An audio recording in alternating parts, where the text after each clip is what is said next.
In Moscow, Russia, Everett Ross Martin Freeman, meeting Agent Prescott, who tells him that the Skrulls are responsible for the terrorist attacks happening across the globe. He urges Ross to call Nick Fury to Earth from the SABER space station and shows him the Skrulls' plans to back up his claims. Ross doesn't look convinced but agrees to make some calls. When he starts acting suspiciously, Prescott senses something is wrong and attacks him. After a chase sequence, it is revealed that Ross is a Skrull, Talos, of course. This brings Nick Fury back to Earth, and he links up with Maria Hill and Talos to take care of the Skrull insurgency. Talos briefs Nick Fury about the rebel Skrulls, who are tired of waiting around for Fury to find them a new home. They have taken human form and have been orchestrating terrorist attacks to wipe out humans from the planet, and it looks like there are more of them than Fury would like to believe.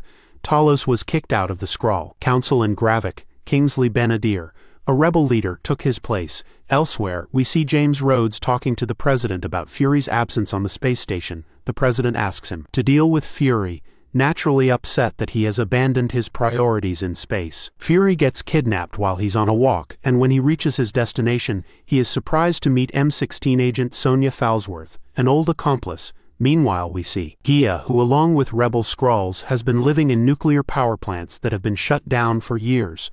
Skrulls are not affected by radioactivity. Bring a Skrull into the fold.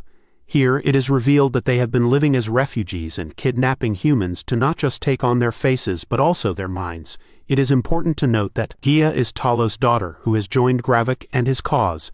The latter has a bigger stake in stopping the insurgency. Amidst all the chaos, Nick Fury, Maria Hill and General Talos are informed of a terrorist threat from a rebel called Vasily Poprishchin.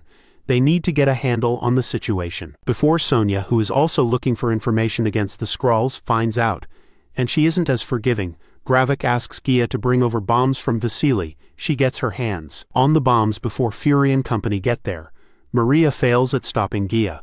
Next up, Talos tries to stop Gia and reveals that her mother Soren is dead and tells her to stop working with Gravik. This doesn't work, and Gia carries on with the bomb. After another confrontation between Talos and Gia, we learn that there are so many Skrulls that it is hard to pinpoint who is a human and who is a Skrull in human form. And remember how nobody stopped Gia from delivering the bombs? Yeah, the bombs did explode. During the attack, Gravik takes on Nick Fury's disguise and mercilessly kills Maria Hill. Brixton, London in 1997, where Fury is building his first network of Skrull agents. A female Skrull called Vara introduces Fury to a young Gravik, a Skrull child whose parents were killed by the Kree. Escaping from behind enemy lines, Gravik piloted a ship on his own and made it to Earth. Vara thinks he could be a good fit for their network and asks Fury to talk to him. Fury forms a bond with Gravik, bringing him into the fold later. Talos addresses the Skrulls, reiterating his faith in Fury, and Fury in turn promises the Skrulls that in exchange for their help working as his spies, he and Carol Danvers Brie Larson will find them a new home. The Skrulls agree and wholeheartedly join him. Back in the present day, Gravik and Talos' daughter Gia Amelia Clark leave the site of their terrorist attack. The Skrull Brogan Ben Peel, pretending to be an American, is arrested by the Russians just as Talos manages to get Fury away. After the opening credits, we find ourselves on a train from Moscow to Warsaw, where Russian soldiers are looking for Nick Fury. They knock on a compartment and ask the woman inside whether she's seen him, but she laughs and says that they're more likely to find an alien on the train rather than a black American. The soldiers leave, and the woman turns into Talos, with Fury coming out of the bathroom. As they talk, Fury reminisces about his childhood, telling Talos how he would ride on the train from Alabama to Detroit with his mother and referencing a game they used to play called Mother Elizabeth, played by Juliet Stevenson, collects her daughter's casket as the former director of S.H.I.E.L.D. is given a full looks poised to declare war with the U.S., but American authorities insist that they have no involvement. Gia drives Gravik to a meeting of the Skrull Council. On the way, she asks him how he knew Fury would show up. Gravik didn't know for sure, but he hoped he would. He makes it clear that he doesn't think Fury will be a threat, saying that he could have killed him right then if he wanted to. At the council meeting, Gravik goes in without Gia, giving her a gun and telling her to shoot the guard if he isn't back in an hour. As Gravik enters the meeting, both the Prime Minister and the Secretary General are revealed to be Skrulls and members of the council. The Skrull Council, led by a Skrull called Shirley, Sita Indrani, makes it clear that they want to punish Gravik. The young Skrull leader, on the other hand, argues that they were abandoned by Fury and the humans. He sees no way forward except a war, one that they will win. The Secretary General asks him what he'll do if the Avengers return, but Gravik says he's thought of that already, asking the council to put their faith in him. The Prime Minister is revealed to be working with Gravik and turns the council over to his side, naming him general and giving him complete unchecked power. Shirley of State and the UK Prime Minister call an emergency security summit in London, which James Rhodes, Don Cheadle, attends as a representative of the United States.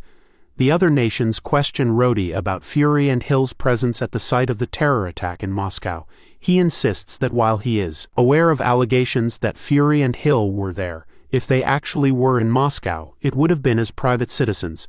He also tells them that while the U.S. is sensitive to their concerns, the president doesn't care about what they have to say unless they can bring up some credible evidence that the U.S. was involved in the attack. After the summit, Rhodey gets a call from Fury and agrees to meet him for a drink. They meet up at a tavern, and Fury admits to Rhodey that he was trying to stop the attack, which does nothing to calm Rhodey down.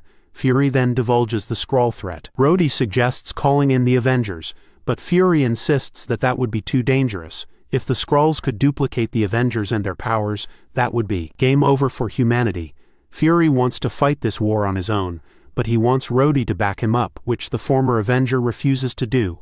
Rhodey then fires Fury. However, finally showing himself to still be the old spymaster we all know and love, Fury tells Rhodey, "I'm Nick Fury, even when I'm out, I'm in." While Fury comes to terms with being an agent of nothing, Sonya Falsworth visits the place where the Russians are questioning the captured Skrull terrorist. She takes over, sending the Russians out of the room, and starts her interrogation by cutting off a finger to check whether the prisoner is a Skrull or not.